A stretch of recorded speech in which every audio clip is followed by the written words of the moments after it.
Hey guys, and welcome to Pirate Hunter Trophy. Today we will cover chapter 1080, and be warned of spoilers ahead. This chapter should be insanely entertaining, but it's not because of what happened when Shanks took out Kid at the end of the last chapter. That tale is not being continued, and we are not learning what happens to Egghead afterward.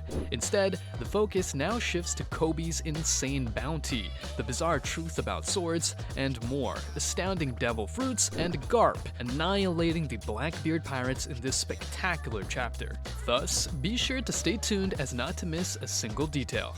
But before we get started, let's dive into a quick recap of the situation. Blackbeard attacked Hancock on Amazon Lily a few months ago, presumably randomly.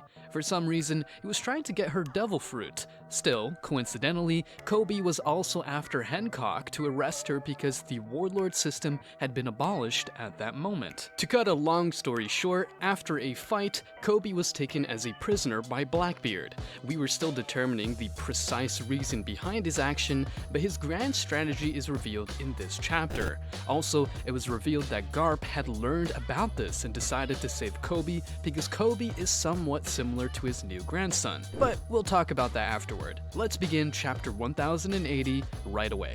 In Pirate Island, this chapter gets off to a fast start. I adore how exciting and interesting things are at the moment. Every side tale piques my curiosity, frequently even more so than what the Straw Hats are doing with CP0 at the moment. Tell me about the current hot side event you are enjoying in One Piece. We then see that Koby appears to be a prisoner wearing what seems to be a heavy ball and chain because we have heard that Blackbeard caught Koby.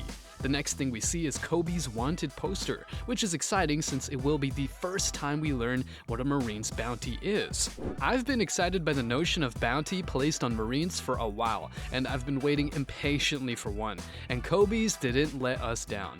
On this poster, he is depicted with 5 stars. We also learn about Crossgill's unique bounty number system, which was a nice touch. 1 star equals 100 million berries, and Koby has 5 stars on his bounty. Hence, his bounty actually totals a staggering 500 million berries. A Marine captain typically carries a bounty of 1 star, but because Koby is the Marine's designated hero, his bounty is substantially higher. I'm happy to see Koby succeeding as well. Yet, it makes it reasonable that his bounty would be far lower than Luffy's. In addition, overall, Marine bounties may be smaller because I doubt they would place 40 stars to the notation of 4 million berries on a single poster, even if it were for Sakazuki. Who knows, maybe they will shrink the stars. In either case, it makes obvious sense that they would have less money available than the world government. Next, as a ruse to draw attention away from the other prisoners, we witness Koby fleeing from other pirates. Shiryu, Avalo Pizarro, and Vasco Shot are keeping an eye on things since Pirate Island is Blackbeard's base, even if Blackbeard isn't here right now. In order to speak with Shiryu, Pizarro rises from the ground and reveals that he is in possession of the Shimashima no Mi, also known as the Island fruit.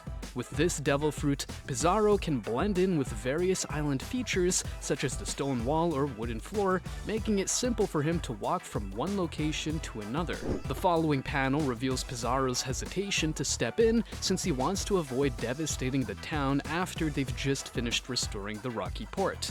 Because it makes mention of the Rocky Port incident, which aided Blackbeard in taking control of Pirate Island, this remark is crucial. Vasco Shot has a fruit known as the liquor fruit, the Gabu Gabu no Mi, which enables him to make bubbles of alcohol and soar on them. Unsurprisingly, he declares he intends to completely burn down the town because the Blackbeard pirates have forsaken unity for unbridled strength. San Juan Wolf is also there, although he sleeps the entire time. Shiryu, Vasco Shot, Pizarro, and Wolf are manning the fort on Hachinosu, popularly known as Pirate Island.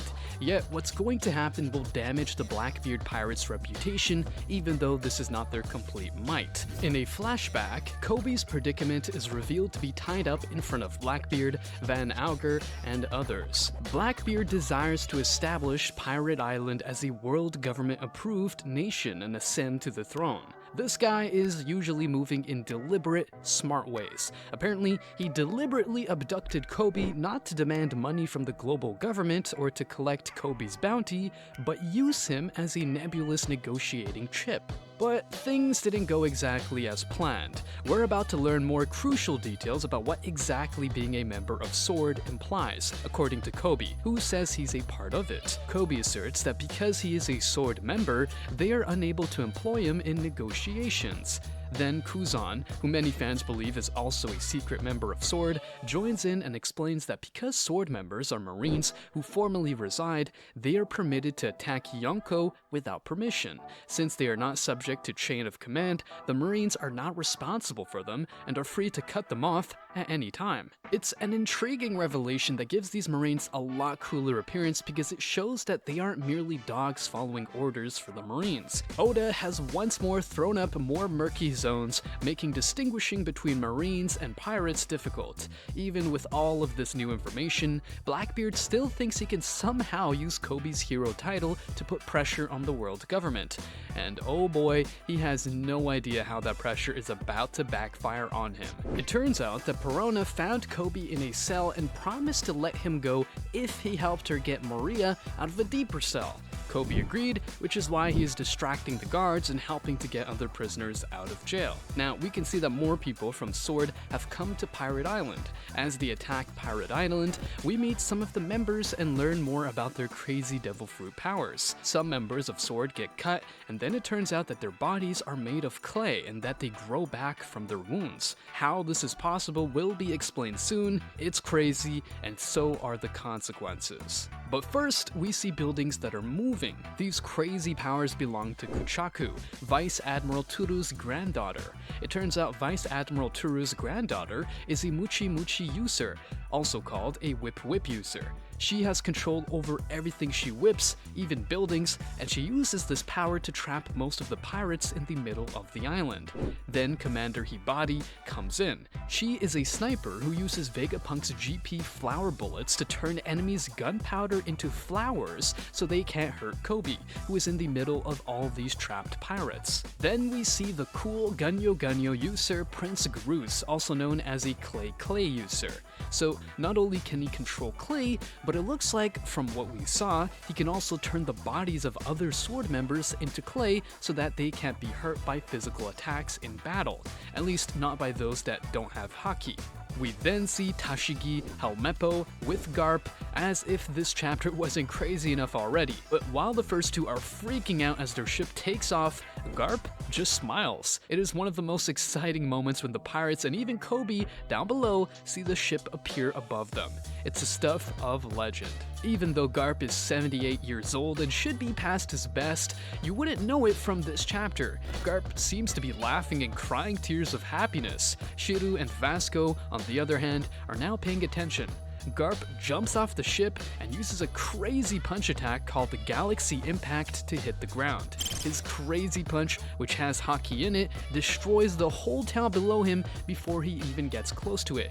And with a great line, he says, "Do you know who you kidnapped? Kobe is the Marine's future and my favorite apprentice." As I said, it was a big mistake for Blackbeard to make Garp so serious and driven.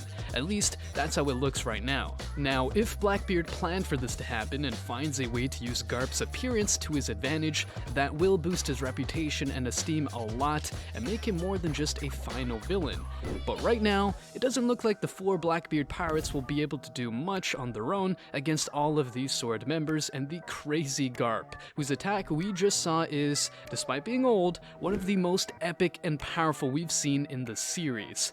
Maybe he won't be able to last long because of his age or something, but man, he's got power. Oh my god.